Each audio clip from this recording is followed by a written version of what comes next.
انسان نے خامخواہ اپنے اوپر قدغنیں عائد کر لی ہیں، اور صحیح اور غلط اور جائز اور ناجائز، ماں بیٹی بیوی میں خامخواہ کی ایک تفریق ہے جو انسان نے قائم کر لی ہے۔ یہ تمام تفریقیں غیر فطری ہیں، اس لیے کہ حیوانات میں ہم یہ دیکھتے ہیں کہ ایسی کوئی تفریق موجود نہیں، بلکہ یہ کہ جیسے پیاس لگے کسی انسان کو تو پانی جہاں سے مل جائے، یہ کہ اگر بھوک لگتی ہے تو جہاں سے بھی اس کی انسان تشفی کر لے، اسی طور سے یہ بھی ایک انسان کی طبیعی خواہش ہے جیسے وہ ابھرے ویسے ہی اس کو جس طور سے بھی موقع ملے اس کی تسکین حاصل کر لینی چاہیے۔ یہ دو اصل میں فلسفیانہ نقطہ نظر، اور جیسا کہ میں نے عرض کیا خاص طور پر ادب کے میدان سے، لٹریچر کے میدان سے، خاص طور پر افسانوی انداز میں، ناولوں کے انداز میں، ڈراموں کے انداز میں یہ فکر پھیلایا گیا۔ یہ فکر ہے کہ جس نے مغرب کی تہذیب کا جو یہ سماجی عنصر ہے اسے واقعتاً یہ ہے کہ ایک سنڈاس بنا کر رکھ دیا۔ جیسا کہ میں نے عرض کیا کہ ویسے تو پورے یورپ میں اور اسی کا عکس ہے اس وقت پوری دنیا میں اس تہذیب کے اثرات موجود ہیں، لیکن یہ کہ درجات ہیں، تو درجے کے اعتبار سے دیکھا جائے تو غالباً برطانیہ کا معاشرہ اور اس کے ساتھ یہ اسکینڈینیوین کنٹریز جو ہیں یہ اس معاملے میں اس وقت پوری نوع انسانی کے امام شمار کیے جا سکتے ہیں۔ مجھے چونکہ امریکہ بھی جانے کا اتفاق ہوتا رہتا ہے تو میں نے یہ محسوس کیا کہ امریکی معاشرہ ابھی اس اعتبار سے بہت پیچھے ہے۔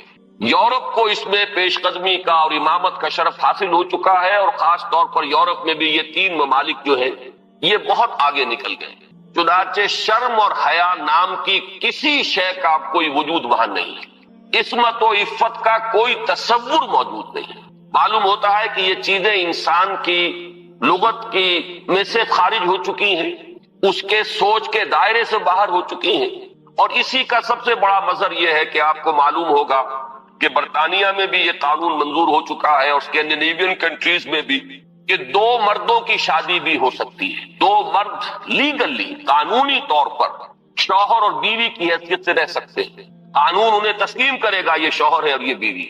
اب اس درجے پرورشن، اس درجے فطرت انسانی کا مسخ ہو جانا، یہ چیز کہ جو ناقابل قیاس ہے، لیکن یہ کہ بالفعل دنیا کے اندر یہ موجود ہے۔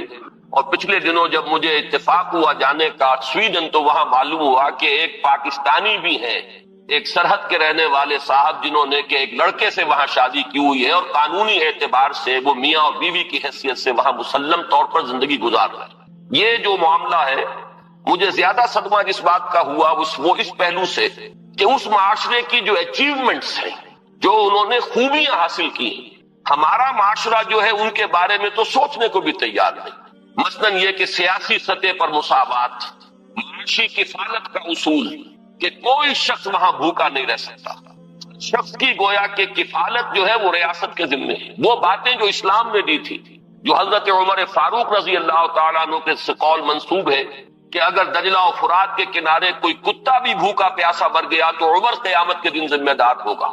یہ نقشہ واقعہ ہے، تسلیم کرنا پڑتا ہے کہ ان لوگوں نے اس چیز کو آج کی دنیا میں بالفعل حاصل کر کے دکھایا۔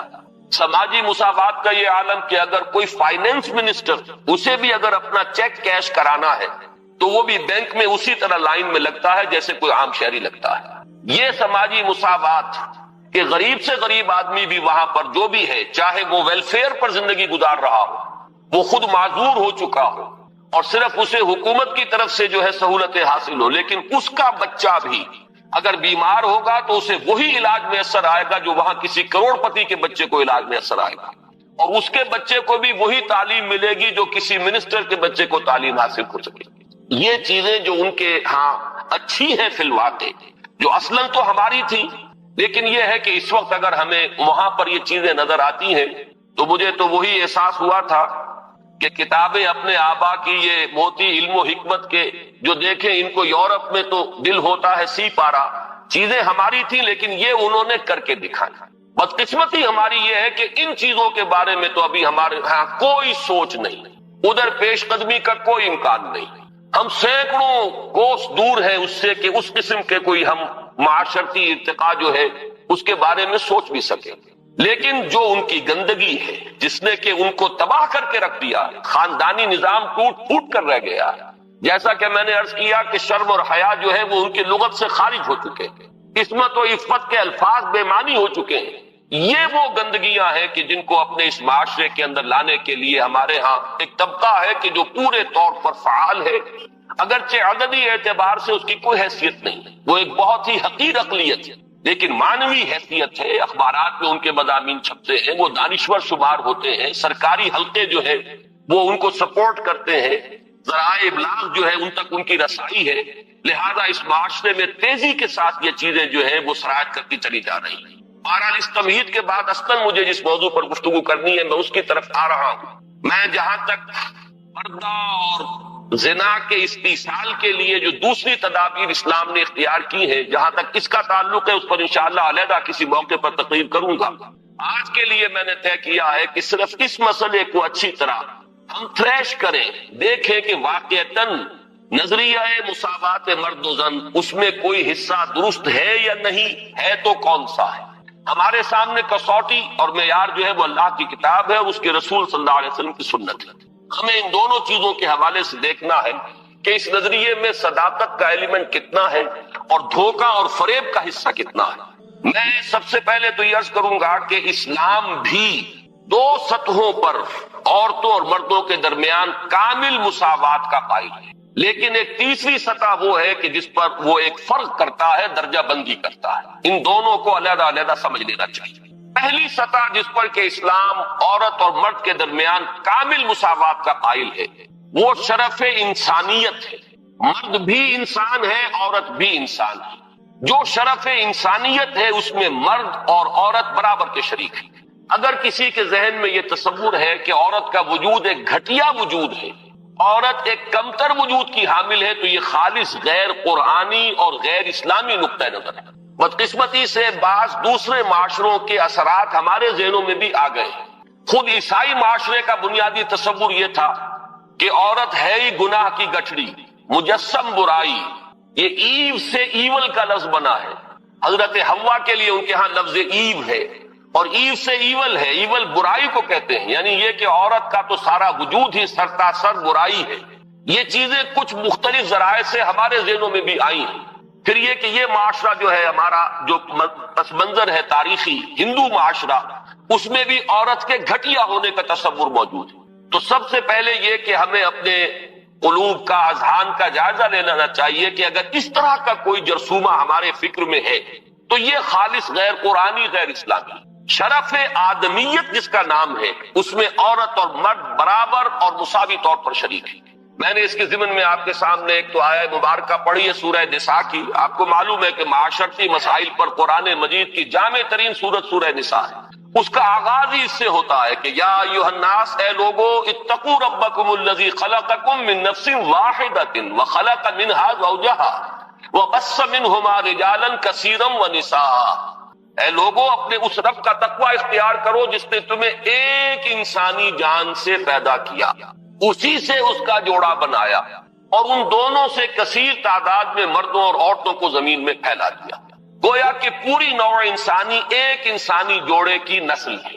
آدم اور حوا علیہم السلام انہی کی اولاد ہے۔ تمام انسان، اس پہلو سے تمام انسان بھی برابر ہیں، اگرچہ نسلیں ان کے اندر وجود میں آ گئی ہیں، اگرچہ شکلیں مختلف ہو گئی ہیں، رنگتیں ان کی تبدیل ہو گئی ہیں، ایک دوسرے سے بہت مختلف ہو گئی ہیں، لیکن یہ کہ تمام شعوب و قبائل کا فرق ہو یا لونی یا لسانی فرق ہو، ان سب کی کوئی حقیقت اس اعتبار سے نہیں ہے کہ کوئی ان میں اونچا ہو جائے، کوئی نیچا ہو جائے۔ کلکم بنو آدم و آدم من تراب، تم سب کے سب جو ہو آدم کی نسل سے ہو اور آدم مٹی سے بنائے گئے تھے۔ لا فضل لعربی علی عجمی ولا لعجمی علی عربی ولا لاحمر علی اسود ولا لاسود علی احمر الا بالتقوی۔ یہ معاملہ جہاں عربی اور عجمی اور کالے اور گورے کے مابین ہے، وہیں مرد اور عورت کے مابین ہے، ایک ہی انسانی نسل۔ اور آج بھی آپ دیکھیے آدم و حوا سے آگے گزر کر آخر ایک ہی ماں باپ کی اولاد میں بیٹے بھی ہوتے ہیں، بیٹیاں بھی ہوتی ہیں، ایک ہی باپ کے نطفے سے بیٹا بھی ہے اور بیٹی بھی ہے، ایک ہی ماں کے بطن سے بیٹی کی بھی ولادت ہو رہی ہے اور بیٹے کی بھی ہو رہی ہے۔ تو کوئی فرق و امتیاز ان کے مابین اس پہلو سے کہ مرد مرد ہونے کے ناطے اعلیٰ ہو اور عورت عورت ہونے کے حوالے سے گھٹیا اور ادنا ہو، یہ خالص غیر اسلامی، غیر قرآنی تصور ہے۔ شرف آدمیت، شرف انسانیت میں یہ بالکل مساوی ہے۔ دوسری چیز کہ جس میں اسلام پوری مساوات تسلیم کرتا ہے وہ ہے نیکی کا میدان، خیر کا میدان، اخلاق کا میدان، روحانیت کا میدان۔ اس میں بھی دونوں برابر ہیں، ان میں کوئی تفریق نہیں، کسی پہلو سے کوئی فرق نہیں۔ میں نے اس کے ضمن میں ایک طویل آیت قرآن مجید کی آپ کو پڑھ کر سنائی ہے۔ آپ خود غور کریں گے کہ یہ جو گردان کا سا انداز یہاں لیا گیا ہے سورہ احزاب کی آیت نمبر 36 میں، آیت نمبر 33 میں، اس سے آپ خود اندازہ کر سکتے ہیں کہ تصور کیا دینا مقصود ہے۔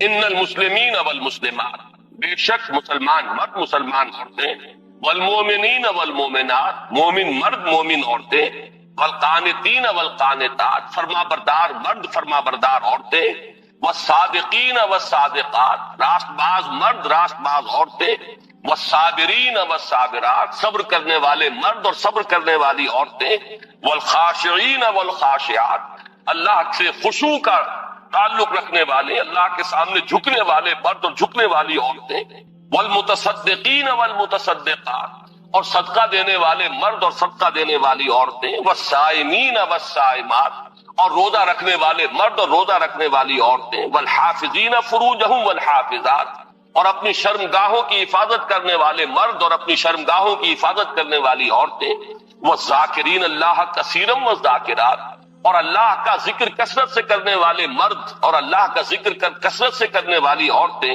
اعد اللہ لہم مغفرۃ واجرا عظیما، اللہ نے ان سب کے لیے تیار کی ہوئی ہے، فراہم کی ہوئی ہے مغفرت بھی اور بہت بڑا اجر۔ یہ سارا جو ہے اس آیت کا ماحصل کیا ہے؟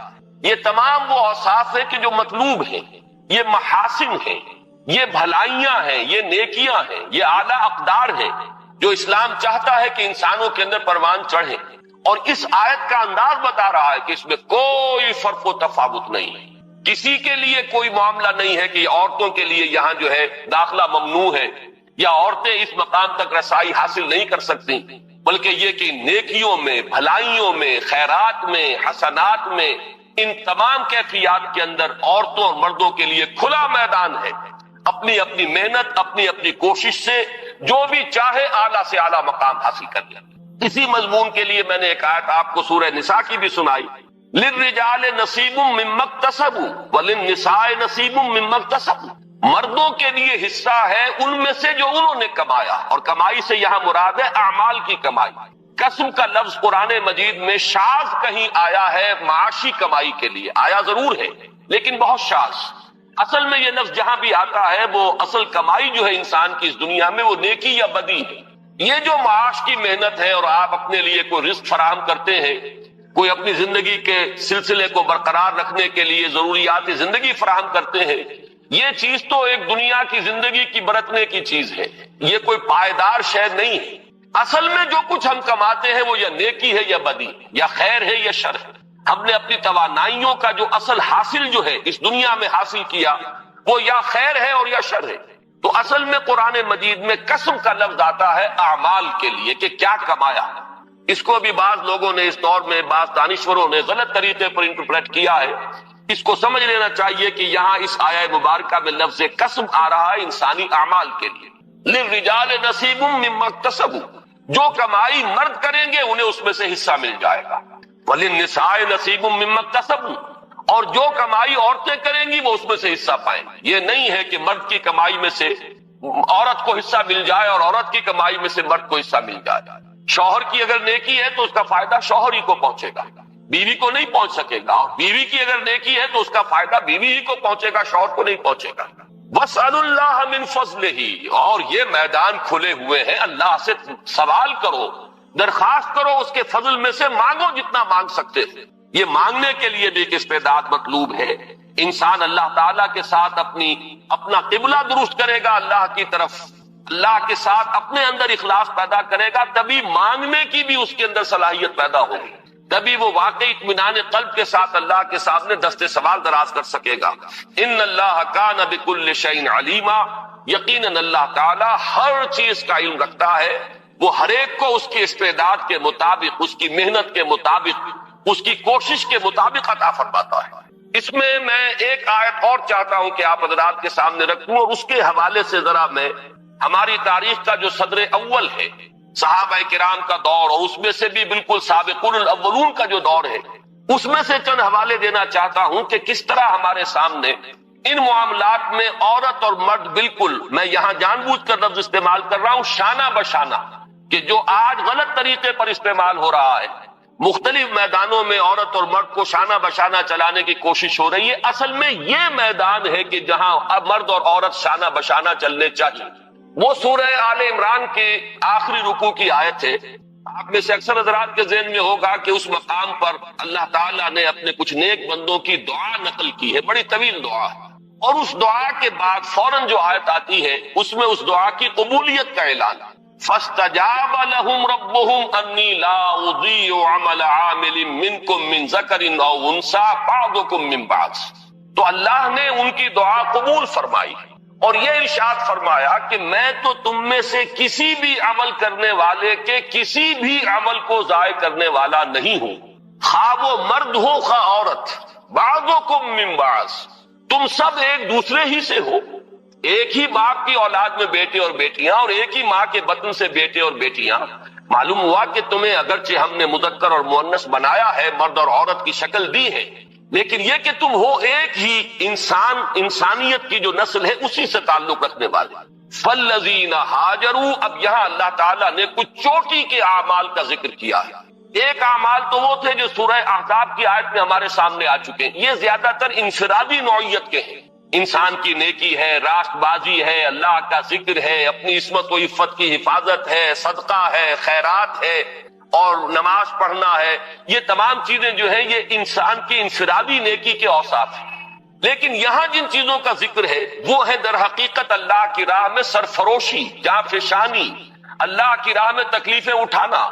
فالذین ہاجروا واخرجوا من دیارہم واوذوا فی سبیلی وقاتلوا وقتلوا، تو جن لوگوں نے اللہ کی راہ میں ہجرت کی، جو اپنے گھروں سے نکال دیے گئے، جنہیں میری راہ میں ایذائیں پہنچائی گئیں، جنہوں نے اللہ کی راہ میں جنگ کی اور جو قتل ہوئے، فرمایا کہ جن لوگوں کے اعمال اتنے بلند ہیں، جنہوں نے یہ کچھ بلندیاں حاصل کی ہیں اپنے اعمال میں، لَأُكَفِّرَنَّ عَنْهُمْ سَيِّئَاتِهِمْ، ان کے بارے میں تو کسی شک و شبے کی گنجائش ہی نہیں ہے، یعنی میں تو کسی کے چھوٹے سے چھوٹے عمل کو ضائع کرنے والا نہیں، خواہ وہ مرد ہو خواہ عورت، تم سب ایک دوسرے ہی میں سے ہو۔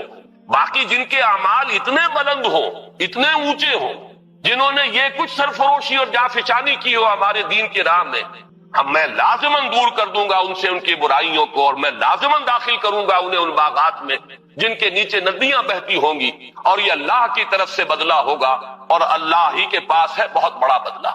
اب اس آیت کو سامنے رکھیے، اور میں یہ چاہتا ہوں کہ مردوں اور عورتوں کے درمیان اس پہلو سے جو مساوات سامنے آتی ہے تاریخ اسلامی کے صدر اول میں خاص طور پر، اس کی چند جو مثالیں ہیں وہ آپ کے سامنے آ جائیں۔ دیکھیے، آپ کو معلوم ہے کہ اگرچہ نبوت کا درجہ بہت بلند ہے، بہت اعلیٰ ہے، نبوت و رسالت ایک بہت بڑا منصب ہے، اور یہ بالکلیہ وہبی شے ہے، اکتسابی نہیں ہے۔ اب تو اس کا دروازہ مستقلاً بند ہو چکا محمد الرسول اللہ صلی اللہ علیہ وسلم کے بعد، لیکن یہ کہ آپ سے پہلے بھی اور آپ کے ضمن میں بھی یہ وہبی شے تھی، اکتسابی نہیں تھی۔ کوئی اپنی محنت سے نبوت حاصل نہیں کر سکتا تھا، بلکہ اللہ تعالیٰ جس کو چاہتا تھا منتخب فرماتا تھا۔ اب ان سے کمتر درجے جو ہیں ان میں صدیقیت ہے، شہادت ہے، جیسے کہ سورہ نساء کی آیت میں آیا ہے، اولئک مع الذین انعم اللہ علیہم من النبیین والصدیقین والشہداء والصالحین۔ اب میں آپ سے عرض کروں گا کہ جہاں تک مرتبہ صدیقیت کا تعلق ہے، اگرچہ اہل سنت کا یہ اجماعی عقیدہ ہے کہ حضرت ابوبکر صدیق صدیق اکبر سب سے بڑے صدیق، بلکہ یہ کہ تمام انسانوں میں انبیاء کے بعد افضل ترین شخصیت حضرت ابوبکر، لیکن واقعہ یہ ہے کہ جس مرتبہ و مقام پر مردوں میں حضرت ابوبکر صدیق ہے، صدیق اکبر، بالکل اسی مقام پر خواتین میں حضرت خدیجہ الکبریٰ ہے رضی اللہ تعالی عنہا، جو صدیقۃ الکبریٰ ہے۔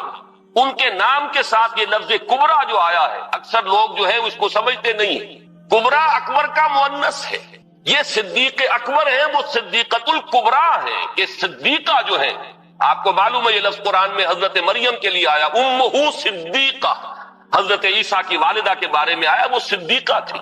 اسی طریقے سے حضرت آسیہ کا ذکر آیا، فرعون کی بیوی کا، لیکن یہ ہے کہ اس امت میں جس مرتبہ و مقام پر مردوں میں حضرت ابو بکر صدیق ہے، بالکل اسی مرتبہ و مقام پر خواتین میں حضرت خدیجہ الکبریٰ ہے رضی اللہ تعالی عنہ۔ بلکہ واقعہ یہ ہے کہ اگر آپ مجھ سے پوچھیں میرے دل کی بات، فاش گویا آنچ در دل مزمرست، تو مجھے تو واقعتاً یہ طے کرنا مشکل ہو جاتا ہے کہ ان دونوں میں سے افضلیت کس کی ہے۔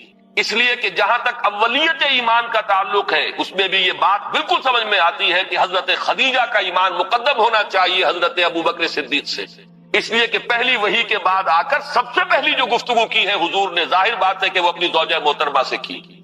جس طریقے سے انہوں نے تصدیق کی ہے اور جس طریقے سے حضور کو تسلی دی ہے اور دلجوئی ان کی فرمائی ہے کہ آپ گھبرائیں نہیں، جب آپ نے فرمایا کہ انی خشیت علی نفسی، مجھے تو اپنی جان کا اندیشہ ہو گیا، تو کس درجے بلند دلیل کے ساتھ آپ کو تسلی دی ہے۔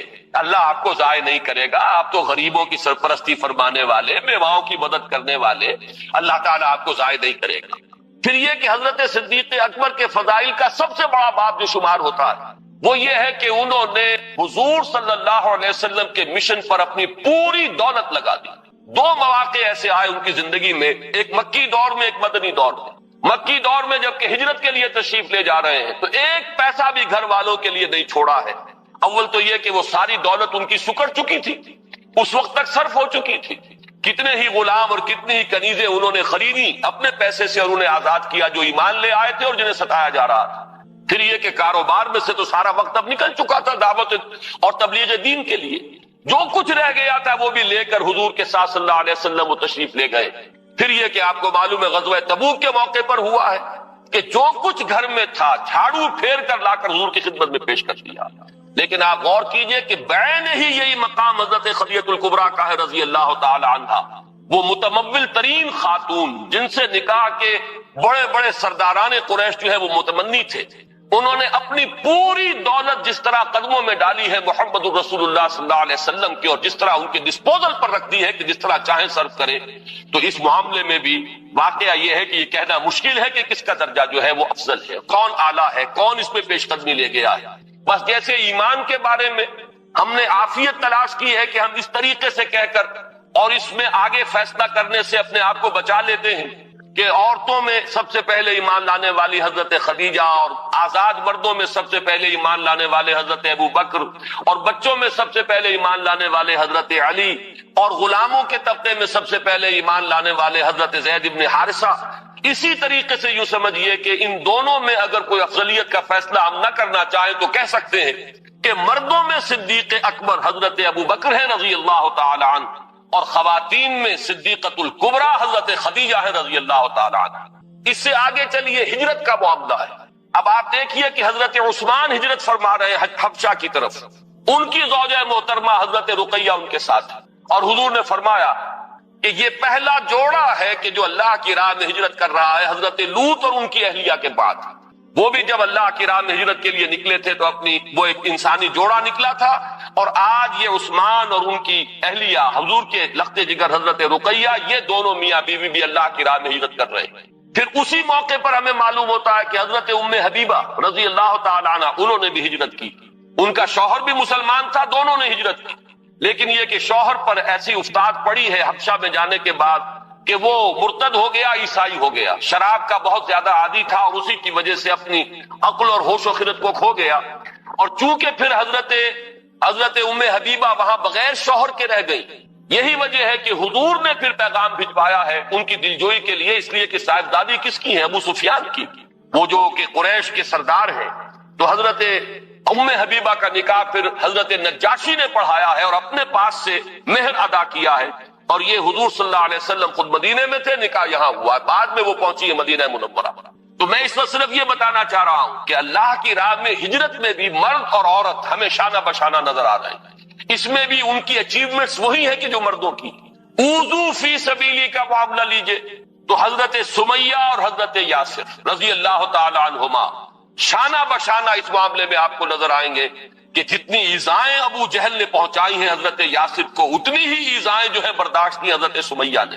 جس وحشیانہ اور ظالمانہ انداز میں شہید کیے گئے ہیں حضرت یاسر، اسی طرح وحشیانہ اور بربریت کے انداز میں حضرت سمیہ نے جام شہادت نوش کیا ہے۔ اس معاملے کے اندر بھی وہ مساوات ہمیں نظر آ رہی ہے۔ تو معلوم یہ ہوا کہ یہ تمام مقامات بلند جہاں شرف انسانیت میں مرد اور عورت برابر ہے، اور اس میں وہ اوصاف کے جو سورہ احزاب کی آیت نمبر 35 میں ہمارے سامنے آ چکے، جس آیت کا جو انداز بتا رہا ہے کہ اس میں کوئی فرق و تفاوت نہیں، بلکہ ان تمام اوصاف میں کھلا میدان ہے۔ عورت اپنی محنت کے مطابق آگے بڑھے، مرد اپنی محنت کے مطابق جو مرتبہ اور مقام حاصل کرنا چاہے کر لے۔ اسی طریقے سے دین کی خدمت میں، دین کے لیے سرفروشی، جانفشانی، ہجرت ہے، اور اللہ کی راہ میں ایذاؤں کو برداشت کرنا ہے۔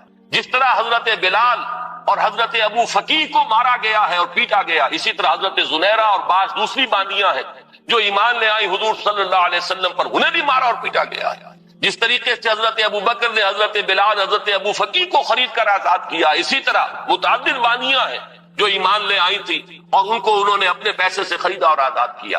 تو یہ وہ میدان ہے کہ جس میں کامل مساوات ہے، یعنی شرف انسانیت میں کامل مساوات ہے۔ دینی مقامات، روحانی مقامات بعد میں بھی ہمیں نظر آتا ہے۔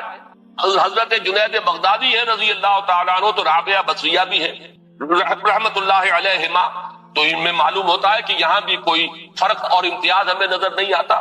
صحابہ کرام میں فقہائے صحابہ کے درجے میں حضرت عمر، حضرت علی نظر آ رہے ہیں، تو فقہائے صحابہ میں حضرت عائشہ صدیقہ رضی اللہ تعالیٰ عنہ کا مقام بہت بلند ہے۔ تو معلوم یہ ہوا کہ ان تمام چیزوں میں اسلام مساوات کا قائل ہے، شرف انسانیت میں برابری، اور دین کے معاملات میں، روحانی معاملات میں، اخلاقی معاملات میں اس میں بھی برابری ہے، مساوات ہے، اس میں بھی کہیں کوئی قدغن نہیں ہے کسی عورت کے آگے کہ اس سے آگے وہ نہیں جا سکتی۔ البتہ تیسری سطح جو ہے جس کے بارے میں مجھے عرض کرنا ہے، اسے اگر میں کہوں کہ وہ سطح ہے انتظامی اور قانونی، تو یہاں یقیناً اسلام نے ایک فرق و تفاوت پیدا کیا ہے، لیکن اس فرق و تفاوت کے اندر بھی ایسا نہیں ہے کہ ایک طبقے کو بالکل گرا دیا گیا ہو اور کسی بھی پہلو سے اس کی کوئی کمپنسیشن نہ ہو، بلکہ یہاں اگرچہ درجہ بندی ہے لیکن یہ کہ ایک توازن پیدا کیا گیا ہے۔ میں آج خاص طور پر اس نقطے کو واضح کرنا چاہتا ہوں کہ اگرچہ انتظامی اور قانونی اعتبار سے فرق و تفاوت ہے، درجہ بندی ہے، لیکن یہ کہ اسلام نے ایک نہایت حسین توازن پیدا کیا ہے اس میں، اور اس کے لیے یہ بات پہلے سمجھ لیجئے کہ اسلام چونکہ خاندان کے ادارے کو مضبوط کرنا چاہتا ہے، یہ انسانی معاشرے کی اکائی ہے، یہ بیسک یونٹ ہے، خاندانوں سے مل کر معاشرہ بنتا ہے، معاشرہ ہی ہے کہ جس کے اوپر پھر ایک انتظامی سطح پر ریاست اور حکومت کا تصور آتا ہے۔ اسی کے معاشی معاملات کو منضبط کرنے کے لیے آج کا معاشیات کا فن ہے جو ایک بہت بڑا علم بن چکا ہے، لیکن یہ کہ جب اینالائز کریں گے تو معلوم ہوگا کہ انفرادیت سے اجتماعیت کی طرف پہلا قدم کیا ہے، ایک مرد اور ایک عورت کے مابین رشتہ ازدواج، یہاں سے انفرادیت اجتماعیت کی شکل اختیار کرتی ہے۔ پہلے یہ میاں اور بیوی ہے صرف، لیکن جب اللہ تعالیٰ اولاد دیتا ہے تو اب اس میں سیکنڈ ڈائمنشن ایڈ ہو گئی، اب ان کی حیثیت والدین کی ہے اور وہ اولاد ہے۔ اس اولاد میں جب کثرت اور تعدد پیدا ہوتا ہے تو تھرڈ ڈائمنشن آتی ہے، اور وہ بہنوں بھائیوں کا آپس میں رشتہ اخوت جو ہے وہ تیسری ڈائمنشن ہے۔ جیسے ہمارا یہ ہال ہے، اس کی لمبائی، چوڑائی، اونچائی، یہ 3 ڈائمنشنل کانسیپٹ ہمارا اسپیس کا ہے۔ اسی طرح خاندان کا ایک ادارہ جو ہے اس کی یہ 3 ڈائمنشنز ہیں، ایک مرد اور ایک عورت، رشتہ ازدواج، یہاں سے بات شروع ہوئی، اولاد ہوئی تو ایک نئی جو اس میں عرض جو ہے وہ شامل ہو گیا، اور وہ کیا ہے، وہ والدین اور اولاد کا رشتہ ہے۔ تیسرا، اولاد کے مابین اب رشتہ اخوت ہے، بہنوں بھائیوں اور بھائیوں اور بھائیوں کے درمیان، یہ ہے خاندان کا ادارہ۔ اس خاندان کے ادارے کے استحکام کا دار و مدار اس پر ہے کہ سربراہ ایک ہو، 2 برابر کے اختیار رکھنے والے سربراہ کسی ادارے کے نہیں ہو سکتے۔ دنیا میں کسی بھی سطح پر آپ غور کیجئے، کوئی شخص بقائمی ہوش و حواس یہ نہیں کہہ سکتا کہ کسی اجتماعی ادارے کے 2 بالکل مساوی اختیارات رکھنے والے سربراہ ہو سکتے ہیں۔ انقلابی حیثیت کو چھوڑ کر ہم نے ایک اسلام پسند قومی سیاسی جماعت کا روپ دھار لیا، and it will take us nowhere، اس کا کوئی نتیجہ نہیں نکلے گا کچھ حاصل۔ جن لوگوں کو بھی دلچسپی ہو اس اعتبار سے کہ میں مانتا ہوں بڑی عظیم تحریک تھی، ان تمام احیائی تحریکوں میں عظیم ترین تحریک جماعت اسلامی کی تحریک تھی، مسجوبی ہو، فدائیین ہو، الاخوان ہو۔ الاخوان کے پاس فکر کوئی نہیں تھا، جوش اور جذبہ جماعت اسلامی سے 100 گنا زیادہ، لیکن فکر نہیں تھا، لٹریچر بھی تھا ہی نہیں۔ مولانا مودودی جو ہے وہ ایک بہت بڑے مصنف کی حیثیت سے پوری دنیا میں آج بھی کا لوہا مانا جاتا ہے. ان کا ایک فکر ہے، مرتب ہے، منظم ہے. آپ اختلاف کریں تو فکر سے اختلاف ہو. فکر تو ہے. بارہ جو حضرات بھی اس کتاب کو پڑھے. میں خاص طور پر اس لیے کہہ رہا ہوں 24 برس کی عمر میں جو میں نے کتاب لکھی تھی، آج 70 برس میرے پورے ہونے والے ہیں. 46 برس کے بعد بھی کہہ رہا ہوں میں، اس کے ایک ایک حرف پر مجھے آج بھی اتنا ہی یقین ہے جتنا اس وقت. اب چاہے تو یہ کہہ لیں کہ میرا فکر اس وقت پختہ ہو چکا، یا یوں کہیے کہ اس کے بعد میرا فکر جو ہے اوسیفائی ہو گیا ہے، متحجر ہو گیا ہے. میں جس جگہ قائم تھا اسی جگہ قائم ہوں کہ جماعت اسلامی ایک بڑی عظیم تحریک تھی.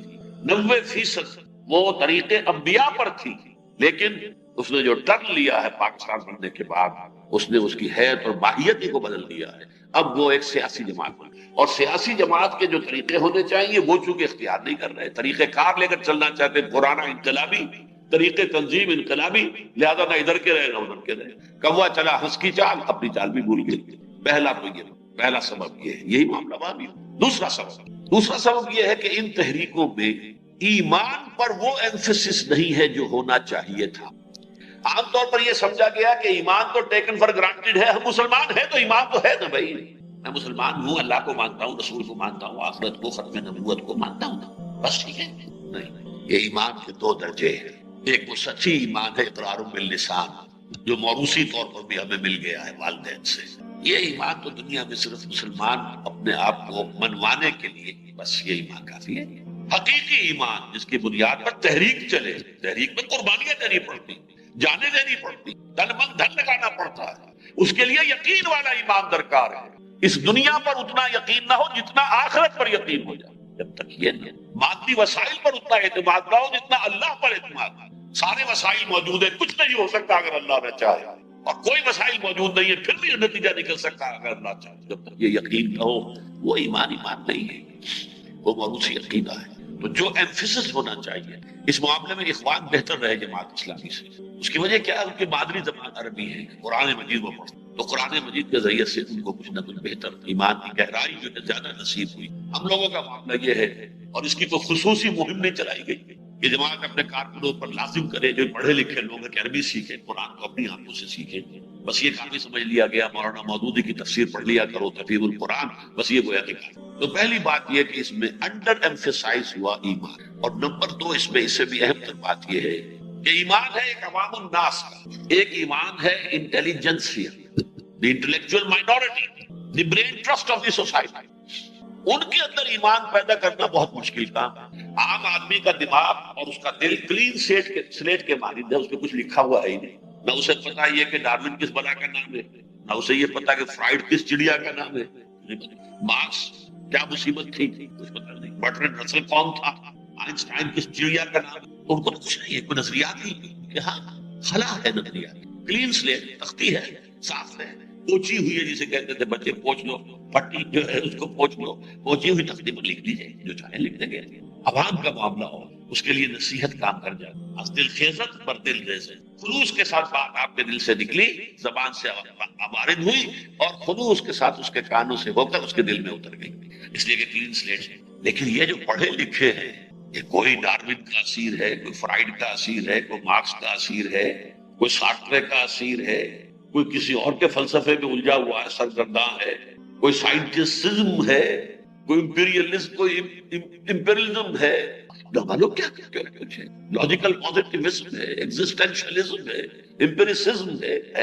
لہذا ان کے اندر ایمان پیدا کرنا، پہلے ان کے بیریئرز کو توڑنا پڑے. ان کے دماغوں میں جو خناس بھرا ہوا ہے، پہلے اس کی صفائی کرنی، تطہیر فکر ہو بڑے پیمانے پر اور اعلیٰ سطح پر، پھر ان کے اندر ایمان پیدا. یہ حصہ ان تحریکوں میں سرے سے مفقود ہے. جس لیول پر یہ کام ہونا چاہیے تھا، جس لیول پر اقبال نے شروع کیا تھا، reconstruction of religious thought in Islam, اس کے بعد صرف ایک اللہ کے بندے نے، اور وہ ڈاکٹر رفیع الدین مرحوم و مغفور. لیکن یہ کہ بہرحال وہ نہ کسی جماعت سے وابستہ تھے نہ کسی تحریک سے، وہ ان کا انڈیویجول کام شمار. باقی تحریکوں نے اس کو اون کیا ہی نہیں، اس پر جو کام کرنا چاہیے تھا وہ نہیں. تیسری اور سب سے بڑی جو مصیبت لاحق ہوئی ہے وہ دہشت گردی کی وبا.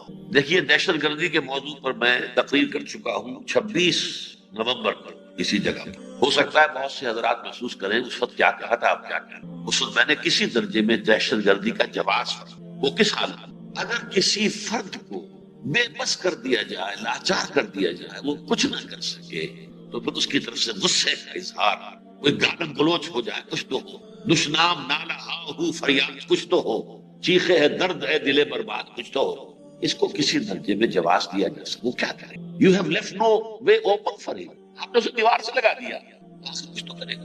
وہ پھر گیم کے رولز جو ہے، رولز آف دی گیم کی پابندی نہیں کر سکتے۔ اسی طرح کسی قوم کا اگر یہ حال گھیر لیا گیا چادر، اسے نظر آ رہا ہو کہ ہمارا جو ہے قومی سطح پر انہیلیشن کا معاملہ، شاید ایتھنک کلینزنگ ہو جائے گی، پیلسٹینینز کو تو یہ خطرہ ہے، we shall just be exterminated۔ اب گنگناتا ہوا اسرائیل جو ہے شہروں کی قیادت پہ اس بات کی طرف بڑھ رہا، اس حوالے سے کیا کرے گا؟ کچھ تو کرے گا۔ پی ایل او کی دہشت گردی کو ہم نے جواز دیا تھا، آج بھی جواز دیتے ہیں۔ کسی قوم پر اتنا ظلم کیا جائے، 2000 سال سے جو ایک قوم نکلی ہوئی تھی وہاں سے اسے لا کر زبردستی وہاں پر ان کے سینے پر سوار کر دیا گیا اور ایک خنجر کی طرح پیوست کر دیا گیا۔ کوئی دکھ ہے؟ کوئی انصاف کہاں جائے؟ یو این او ہے تو ان کی لوڈی ہے، تو امریکہ جو ہے وہ اسرائیل کو سمجھتا ہے اپنا لیبا رکھتا ہے، بیٹا مانگتا ہے، ان کے بیٹے سے زیادہ باپ مانگتا تھا، حقیقت کے اعتبار سے باپ مانگتا۔ یہ بات سمجھ لیجیے، عیسائی جو ہے، آپ نے پہلے تو سنا ہوگا زائنسٹ صرف یہودی ہوتا ہے، کرسچین زائنسٹ وہ اسرائیلیوں سے زیادہ بڑھ کر اسرائیل کے سپورٹر ہیں، اور وہ کون ہے؟ Christian, Protestant Christian west. بہرحال یہ میرا اس وقت کا موضوع نہیں ہے۔ دہشت گردی کا اس درجے میں جواز کہ کوئی مجبور و مقہور قوم ہو یا فرد ہو، وہ کہیں اپنے رد عمل کے اظہار میں کوئی غلط حرکت کر بیٹھے تو اس کے لیے کوئی جواز ہو سکتا ہے۔ یہ اس وقت جو میں بات کر رہا ہوں وہ دہشت گردی جو قیام اسلام یا احیاء اسلام کے لیے اختیار کی جائے، most unfortunate, most counter productive, یہ بات میں نے بہت مرتبہ کہی ہے، بہت مرتبہ۔ آج دو الفاظ جو ہے وہ ایک دوسرے کے ساتھ جوڑ دیے گئے، مسلم فنڈامنٹلسٹ، ٹیررسٹ۔ ہر مسلمان جو اسلام کو دین سمجھتا ہے، صرف مذہب نہیں سمجھتا، he is fundamentalist۔ ہاں، جو دین کی بات نہ کرے، مذہب کی بات کرے، they are ready to embrace them۔ Come on۔ اسی لیے وہ کہتے ہیں ہماری لڑائی اسلام سے نہیں ہے، پولیٹیکل اسلام سے۔ اسلام کو نظام زندگی بنانا چاہتے ہیں، یہ ہمیں گوارا نہیں۔ یہ ہمارے سیکولر نظام کے لیے تھریٹ ہے، یہ ہمارے گوارا نہیں۔ یہ ہمارے جو سرمایہ دارانہ نظام ہے معیشت کا، اس کے لیے خطرہ ہے، یہ ہمیں گوارا نہیں۔ یہ ہے باقی تم رہو، نماز پڑھو، روزے رکھو، نماز جو ہے دن میں 5 کی بجائے 10 پڑھو، ہمارا کیا جاتا ہے؟ ہاں، ہمارے یہاں کام کرو گے 8 گھنٹے کام پورا کرنا پڑے گا، پیسے تبھی ملیں گے، ویج تبھی ملے گا۔ روزے 30 کی بجائے 60-70 رکھو مہینے، سال کے اندر، ہمارا کیا جاتا ہے؟ رکھو، ایک کام کرنا پڑے گا۔ یہ ہے اصل میں۔ تو اسلام کے نفاذ کے لیے کوئی دہشت گردانہ انداز اختیار کرنا، یہ انتہائی خوفناک غلطی ہے جو ہوئی ہے۔ اس میں میں جس طریقے سے اس کو واضح کیا کرتا ہوں، اسے آج سمجھ لیجئے ہماری ان تحریکوں کا حشر کیا ہوا ہے۔ بدقسمتی سے پاکستان کی جماعت اسلامی اس سے بچ گئی ہے، یہ ایک اچھا اور پوائنٹ ہے۔ عام طور پر عرب ممالک میں جو ہوا الاخوان کے ذریعے سے، جب بیلٹ کے ذریعے سے راستہ رک گیا تو فوراً بلٹ، نتھنگ ان بٹوین، یا بیلٹ یا بلٹ۔ وہ جو فیض نے کہا ہے، جو کوئے یار سے نکلے تو سوئے دار، وہ انتخابات کے ہنگامے سے نکلے تو بیلٹ دہشت۔ یہی ہوا مصر میں، الاخوان ہی میں سے ایک حصہ ٹوٹا، التکفیر والہجرہ، انہوں نے کلنگ شروع کیے، مرڈر شروع کیے، انوار السادات کو مارنے والے یہی تھے۔ اور میری ملاقات ہوئی تھی 79 میں جناب عمر تلمسانی جو مرشد عام تھے اس وقت، اب تو وہ بھی فوت ہو چکے ہیں، الاخوان المسلمون کو بتایا کہ ہاں یہ ہمارے ہی لوگ تھے جو وائلنٹ ہو گئے، لیکن اب ہمارا اس سے کوئی تعلق۔ انہی میں سے پھوٹی تھی حزب تحریر۔ حزب تحریر کا کام کیا ہے؟ فوجی انقلاب برپا کرو، فوج کے اندر انفلٹریٹ کرو، نہایت خطرناک طریقہ۔ اسی میں سے پھر یہ ہے ایک گماع اسلامیہ کے نام سے، جماعت اسلامی نہیں بلکہ وہ گماع، کیونکہ مصر میں جیم کو گاف بولتے ہیں، گماع عبد الناصر، تو گماع اسلامیہ کہلاتے ہیں، جس کے لیڈر اس وقت امریکی جیل میں پڑے ہوئے عمر عبد الرحمان، یہ بھی ٹیررسٹ۔ ان چیزوں نے بہت شدید نقصان پہنچایا ہے عالم اسلام کی احیائی تحریک۔ آج ہماری عالم اسلام کی احیائی تحریکوں پر ٹیررزم کا جو لیبل چسپاں ہو گیا ہے، اس میں ہمارا اپنا دخل ہے۔ ہمیں اپنے گریبان میں جھانکنے کی ضرورت ہے۔ اسی لیے میں نے آج آیتیں جو پڑھی تھی، اولما اصابتکم مصیبت قد اصبتم مثلها، غزوہ احد میں مسلمانوں کو چرکا لگا، 70 مسلمان شہید ہو گئے، تو بہت سے لوگوں نے کہا قلتم ان ھذا، جب تم پر کوئی مصیبت وارد ہوئی، حالانکہ تم اس کی دوہری مصیبت ان کے اوپر لا چکے۔ غزوہ بدر میں بھی 70 مارے گئے تھے قریش، لیکن وہ قریش کے سب سردار تھے۔ یہاں 70 شہید ہوئے، ان میں سردار ایک دو ہی تھے بس، باقی عام مسلمان۔ اس لیے دگنا کہا ہے کہ تم نے ان کو دگنا چرکا لگایا تھا۔ قلتم ان ھذا، تم نے کہا یہ کہاں سے ہو گیا؟ جیسے آج ہم سوچ رہے ہیں یہ اخوان کے لیے مدد کیوں نہیں آئی، طالبان کے لیے کیا ہوا، ان کو فتح کیوں نہیں ہوئی، انہوں نے اسلامی حکومت قائم کی تھی تو فتح کیوں نہیں ہوئی؟ قل، انہوں نے کہا یہ کہاں سے یہ مصیبت ہم پر آ گئی؟ قل هو من عند انفسکم، اے نبی ان سے کہہ دیجئے یہ تمہارے اپنے طرف سے ہے، تمہاری اپنی جانوں میں سے نکلی ہوئی مصیبت، تم نے غلطی کی تھی، تم نے ڈسپلن کو توڑا تھا، تم نے حکم کی خلاف ورزی، اس کی سزا دی گئی ہے۔ ان اللہ علی کل شیء قدیر، ہاں اللہ تعالیٰ روک سکتا تھا، سزا نہ دیتا، یہ اس کے اختیار میں تھا، کنڈوم کر دیتا، معاف کر دیتا، لیکن نہیں، اس کی حکمت، اس کی مشیت یہ ہوئی کہ تمہیں سبق سکھائے۔ وما اصابکم یوم التقى الجمعان فباذن اللہ، جو کچھ اس دن جب کہ دو فوجیں آپس میں ملاقات کی، انہوں نے لڑے، مڑ بھیڑ ہوئی، تو جو کچھ ہوا ہے اللہ کے اذن سے ہوا ہے، اللہ کے اذن کے بغیر نہیں ہو سکتا، اذن خداوندی تھا۔ ہاں انہیں ان کی غلطی کا خمیازہ بھگتنا چاہیے، وَلِيَعْلَمَ الْمُؤْمِنِينَ، اور یہ اس لیے تھا کہ اللہ جان لے کون حقیقی مومن ہے، وَلِيَعْلَمَ الَّذِينَ نَافَقُوا، اور جان لے اللہ کو کون منافق ہے حقیقت میں، وہ اسلام کے پردے میں، اسلام کے لبادے میں اصل میں منافق۔ یہ صورتحال جو ہے ہمیں سمجھ لینا چاہیے کہ ہمارے اپنے ہاتھوں کی غلطیاں، ہماری اپنی غلطیاں، ہمارے اپنے کرتوت ہیں در حقیقت۔ یہ دہشت گردی کا معاملہ جو ہوا ہے، الجزائر میں بھی یہی ہوا، انتخابات کے ذریعے سے کامیابی ہو رہی تھی، الجزائر کی فوج نے آ کے وہاں پر آ کر اپنا جو ہے وہ دباؤ ڈالا، ختم کر دیا معاملہ، راستے میں رکاوٹ ڈال دی، نتیجہ کیا نکلا؟ اب تشدد شروع ہو گیا، اب گرینیڈ پھینکے جا رہے ہیں فوجی دستوں کے اوپر، فوجی ٹرکوں کے اوپر، پولیس چوکیوں پر حملے ہو رہے ہیں۔ بہرحال اس کا نتیجہ کیا نکلا کہ وہاں پر اب یہ پوری تحریک جو ہے وہ تقریباً تحلیل ہو گئی۔ اب آپ نوٹ کیجئے کہ طالبان میں ہرگز کوئی دہشت گردی نہیں کی، قطعاً نہیں کی، بالکل نہیں کی، اور کوئی الزام بھی نہیں۔ دنیا بھی جو انہیں پر الزام لا رہی ہے وہ یہ کہ دہشت گردوں کی حمایت کی، دہشت گردوں کو پناہ دی، دہشت گردوں کو سپورٹ کی، یہ نہیں کہ خود دہشت گردی کی۔ اس راستے میں وہ بالکل جو ہے بے گناہ، انہوں نے اپنی سرحد کے باہر کوئی ایک قدم بھی نہیں اٹھایا۔ یہ طالبان کے 5-6 سال کی حکومت کا جو ہے کھلا ریکارڈ ہے، کچھ نہیں۔ لیکن بدقسمتی سے اسامہ ابن لادن اور ان کی تنظیم القاعدہ جو ہے وہ تو ہمیں معلوم ہی اب ہوئی ہے، ہمیں تو پتہ نہیں تھا کہ القاعدہ کے نام سے ان کا واقعتاً ایک بڑا نیٹ ورک ہے، اور انہوں نے اوپنلی ڈکلیئر کیا امریکہ کے خلاف جنگ، اور جنگ کیسے؟ دہشت گردی کے اندر۔ اس کے لیے دلائل کو دیتے ہیں، اس کے لیے سیرت سے، احادیث سے اس کے لیے دلائل لاتے ہیں۔ میرے پاس ان کے دیے ہوئے دلائل جو ہے باقاعدہ فوٹو اسٹیٹ ان کا واقعات کا موجود ہے، جو ان کے دو بڑے لیڈروں نے مرتب۔ لیکن میں نے ایک ہی بات کی نفی کر دی تھی، جو صاحب لے کر آئے تھے، میں نے کہا میں نے پڑھا ہے، وہ 100% درست باتیں ہیں لیکن 100% غلط ہیں۔ وہ حیران ہوئے، میں نے کہا باتیں سب ٹھیک ہیں لیکن وہ ہوتی ہے اسلامی حکومت کی طرف سے، یہاں کی حکومت نہیں تھی اسامہ کے پاس۔ کرنے کا کام یہ تھا کہ وہ کہیں حکومت قائم کرتا، پہلے سعودی عرب میں کرتا تھا، اگر کچھ کرنا تھا تو سعودی حکومت کے خلاف کرتا، یہ امریکہ کے خلاف کرتا، اس کا خمیازہ کرتا۔ حالانکہ مجھے یقین ہے آج کی تاریخ میں بھی میں اس پر قائم ہوں، میرا موقف تھا یہ جو 11 ستمبر کو امریکہ میں ہوا، یہ اسامہ نے نہیں کیا، لیکن اسامہ کے کچھ ساتھی، کچھ دوست، انہوں نے کچھ ایسے بیانات دیے کہ خام خواہ ان سے یہ انفر کر لیا گیا کہ اسامہ نے تسلیم کر لیا کہ ہم نے یہ کیا۔ میری رائے یہ ہے کہ یہ موساد نے کروایا، اسرائیل نے کروایا۔ 1967 میں جیسے کہ یو ایس ایس لبرٹی پر حملہ کیا گیا تھا میڈیٹرینین میں، یہ ایسا ہی واقعہ تھا، لیکن اس میں اس نے استعمال کیا ہے چند ناراض اور جو غصے کے اندر تھے، غضبناک قسم کے عرب نوجوان تھے، انہیں استعمال کیا بغیر اس کے کہ ان کو پتا چلا ہو کہ ہمیں موساد استعمال۔ یہ طریقے ہوتے ہیں، بڑے سٹل طریقے ہوتے ہیں دنیا کے اندر جو سازشی تحریکیں چلتی ہیں، کس انداز میں چلتی ہیں، یہ خود پتہ ہی نہیں چلتا کہ میں کس کا اعلی کار بن رہا ہوں۔ میں سمجھ رہا ہوں میں تو اپنا کام کر رہا ہوں، جبکہ کسی اور نے آپ کو اپنا اعلی کار بنا لیا، کہ خود نخچیر کے دل میں ہو پیدا ذوق نخچیری، یہ ہوتا ہے۔ ہاں ان میں سے کسی نوجوان کا معلوم ہوتا ہے کہ کوئی رابطہ جو ہے اسامہ ابن لادن کے ساتھ تھا، جس کے بنا پر اسے یہ معلوم تھا، کچھ اندازہ ہلکا سا کہ کچھ ہونے والا ہے، اس کے علاوہ کچھ۔ لیکن ان کے ساتھی ابو غیث نے جو بیان دیا کہ ہم امریکہ کے مسلمانوں کو ہدایت کرتے ہیں کہ وہ اونچی بلڈنگز میں نہ رہیں اور ہوائی جہازوں میں سفر نہ کریں، گویا کہ اس کا نتیجہ کیا ہے؟ گویا کہ پہلا بھی جو کچھ کیا ہم نے کیا، آئندہ اور کریں گے۔ بہرحال یہ بہت بڑی بدقسمتی ہوئی ہے اسلامی تحریکوں کی بحثیت مجموعی، اور اس میں جو سب سے بڑا ذریعہ بنا ہے وہ جہاد افغانستان کے جو روس کے خلاف ہوا، جس کو اون کیا امریکہ نے، اور اس کے ذریعے سے اپنا ایک بہت عظیم مقصد جو ہے تاریخی طور پر، آج دنیا یونی پولر ہو گئی ہے، آج آپ کہیں آرڈر دیکھ ہی نہیں سکتے، جو چاہے مجھ صاحب کہہ دیں، کوئی ان سے پوچھ نہیں سکتا صاحب دلیل کیا ہے آپ کی، کون پوچھے، کس کی حیثیت ہے؟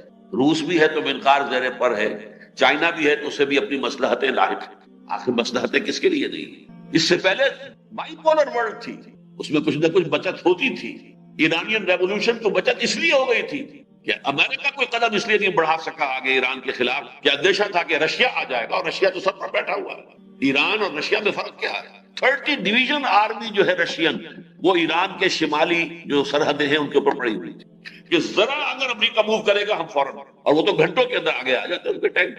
لہذا ان دونوں طاقتوں نے ایک دوسرے کو تھام لیا، نیچے ایرانین ریولوشن کو جگہ مل گئی، بریدنگ سپیس مل گئی، ورنہ ظاہر بات ہے کہ ایسا معاملہ ہوتا جیسا آج ہے تو چند دنوں میں ایران کو بھی تہس نہس کر دیتا امریکہ، کیا نہیں کر سکتا؟ لیکن نہیں، اس وقت بائی پولر ورلڈ تھی اور دونوں پولز نے اپنے آپ کو جو ہے روک لیا ایک دوسرے کو، نتیجہ تک نیچے جو ہے وہ چھتری بن گئے اور نیچے موقع مل گیا۔ بہرحال اس جہاد افغانستان کو جہاد فی سبیل اللہ قرار دینا ہماری سب سے بڑی حماقت، وہ جہاد جو ہو رہا روسیوں کے خلاف، اسے میں جہاد مانتا ہوں، لیکن جہاد فی سبیل الحریت، آزادی کا جہاد، جہاد فی سبیل اللہ کے لیے پہلے دعوت دی جاتی ہے، پھر لوگوں کی تربیت کی جاتی ہے، انہیں منظم کیا جاتا ہے، ایک امیر کے پیچھے وہ جہاد ہوتا، وہ ٹکڑیوں میں نہیں ہوتا، اس جہاد کے بعد ایمنسٹی ہوتی ہے، آپس کی خانہ جنگی نہیں ہوتی، وہ جہاد تھا، جہاد حریت تھا، جائز تھا، جہاد فی سبیل اللہ نہیں۔ اور پھر اس جہاد، یہ جہاد فی سبیل اللہ تھا۔ طالبان کی حکومت اسلامی حکومت تھی اور ان کے خلاف جو کھڑے تھے وہ باغیوں کی حیثیت رکھتے تھے، لہذا طالبان کی حکومت کی سپورٹ کرنا آج بھی کر رہا ہوں کہ وہ جہاد فی سبیل اللہ تھا، اور آج بھی میں ان کی سپورٹ کروں، لیکن میں نے اس افغانستان کے جہاد کو جو روس کے خلاف، اسے جہاد حریت مانا۔ اسی کا فال آؤٹ ہے کشمیر۔ کشمیر میں نے کشمیر کے جہاد کو کبھی تسلیم نہیں کیا جہاد فی سبیل اللہ، کبھی ایک دن کے لیے بھی تسلیم نہیں، اسے میں نے کہا جہاد حریت۔ کشمیر کے لوگوں کو حق حاصل ہے، وہ آزاد ہونا چاہتے ہیں تو اس کے لیے جنگ کریں، جو چاہیں کریں، لیکن اس کے لیے بھی میری ذاتی رائے یہ ہے اور تھی اور ہمیشہ میں نے بتائی ہے کہ وہ پولیٹیکل موومنٹ جو ہوتی وہ بہتر ہوتی، بجائے یہ کہ اب ایک ہندوستانی فوج کا جو ہے وہ ٹرک جا رہا ہے، 15-20 جوان ان کے فوجی، اس میں آپ نے ایک ہینڈ گرینیڈ پھینک دیا، 4-6 مارے گئے، 8-10 زخمی ہو گئے، اب ان کا پارا غصے کا کہاں پہنچے گا؟ بوائلنگ لیول پہ آئے گا کہ نہیں؟ اور انہیں پتا ہے یہ آسمان سے تو گرینیڈ نہیں آیا نا، یہی کہیں سے آیا ہے، کسی نے پھینکا ہے، کہاں ہے وہ؟ اب چھپ گئے، کسی گھر میں گھس کے چھپ گیا، کہاں چلا گیا؟ لہٰذا وہ تلاشی لیں گے کہ نہیں لیں گے؟ ایک ایک گھر کی طرح، اور گھروں کے اندر جائیں گے بھوکے بھیڑیے۔ فوجی جو ہوتا ہے وہ جنسی اعتبار سے بھوکا بھیڑیا ہوتا ہے، اپنے گھروں سے کہیں دور نکلے ہوئے، کہاں ان کی بیویاں، کہاں ان کی فیملی لائف، گھروں میں جا کر انہیں خوبصورت لڑکیاں نظر آئیں گی تو چھوڑ دیں گے ان کو؟ کون لے کر گیا انہیں گھر کے اندر؟ جس نے وہ ہینڈ گرینیڈ پھینکا۔